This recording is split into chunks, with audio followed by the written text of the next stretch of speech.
শুরু হলো শ্রীরামপুর হেরিটেজ উৎসব। চলবে আগামী 2রা জানুয়ারি পর্যন্ত। শ্রীরামপুর পুরসভার উদ্যোগে যে উৎসবের ভার্চুয়ালি সূচনা করেন রাজ্যের মুখ্যমন্ত্রী মমতা বন্দ্যোপাধ্যায়।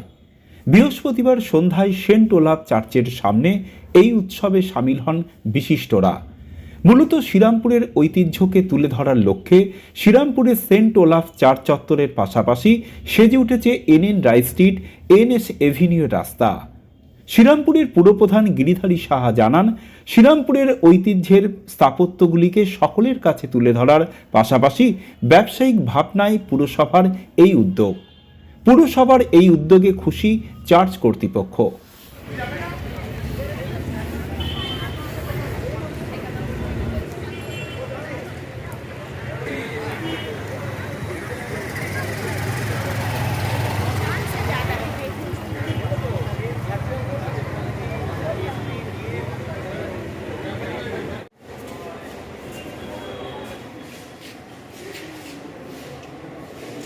বড়দিনকে সামনে রেখে বড়দিন এবং 1 জানুয়ারি বাংলা নববর্ষকে সামনে রেখে আজকের আমাদের শ্রীরামপুরে হেরিটেজ এবং ট্যুরিজম উৎসবের শুভ উদ্বোধন করেছেন মাননীয় মুখ্যমন্ত্রী ভার্চুয়ালে। এর উদ্দেশ্য হচ্ছে, এর মধ্যে আমরা জানি যে একটু মানুষকে জানাতে হবে যে শ্রীরামপুরের ঐতিহ্য কী আছে। শ্রীরামপুরের ঐতিহাসিক একটা জায়গা। এখানে আমাদের প্রথম ছাপাখানা হয়েছিল। এখানে শ্রীরামপুরের রথ 625 বছরের উপর রথ আছে, ওলাফ চার্চ আছে। সেইগুলোকে তুলে ধরার জন্য আমরা 10 দিন ধরে হেরিটেজ এবং ট্যুরিজম উৎসব করছি। ট্রান্সপোর্ট ডিপার্টমেন্টে একটা লঞ্চের ব্যবস্থা করা, যেটা রোজ এখান থেকে চন্দননগর এখানে যাতায়াত করবে। সারাদিন 4 ঘন্টা নাচ গান এবং খাওয়া দাওয়া থাকবে, বিনোদনের জায়গা থাকবে। এটাকে বিভিন্ন তুলে ধরতে চাইছে, বিশেষ করে নতুন প্রজন্ম যাতে এটা জানতে চায়। তার জন্য একটা নতুন এখন সেলফি জোন, যেটা হচ্ছে দাঁড়িয়ে দেখে ছবি তোলা। সেখানে শ্রীরামপুরে যত ঐতিহ্য যেগুলো আছে, ঐতিহাসিক জিনিসগুলো আছে, সেগুলো সেই সেলফি জোন একটা থাকবে। এরকম 15-20টা আমাদের এখানে সেলফি জোন হবে। সেখানে দাঁড়িয়ে দেখে তারা ছবি তুলবে এবং এটা তাদের স্মরণীয় হয়ে থাকবে কি শ্রীরামপুরে আমার এটা ঐতিহ্য। তারা জানবে মূল উদ্দেশ্যটা কি?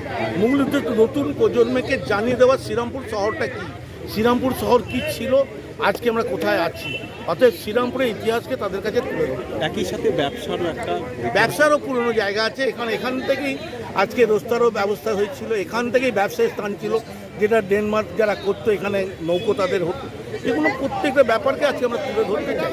শ্রীরামপুরের বুকে যে ডেনমার্ক যারা এসেছিলেন, যে এই চার্চ প্রতিষ্ঠিত করেছিলেন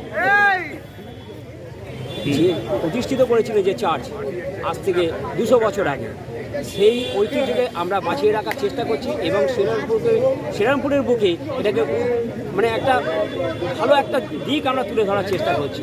আমরা চাইছি যে বড়দিনের সময় শ্রীরামপুরবাসী কেন, সারা পশ্চিমবঙ্গের বাসী মিডিয়ার মারফত হোক বা এসে হোক, যেমন বাংলাদেশ থেকেও গতবারে প্রচুর লোক এসেছিলেন এখানে, এবারে হয়তো কিছু বাধা আছে, কিন্তু আমরা চাইছি যে সমবেতভাবে সবাই উদযাপনটাকে, এই ক্রিসমাস কার্নিভালকে তারা উপভোগ করুন।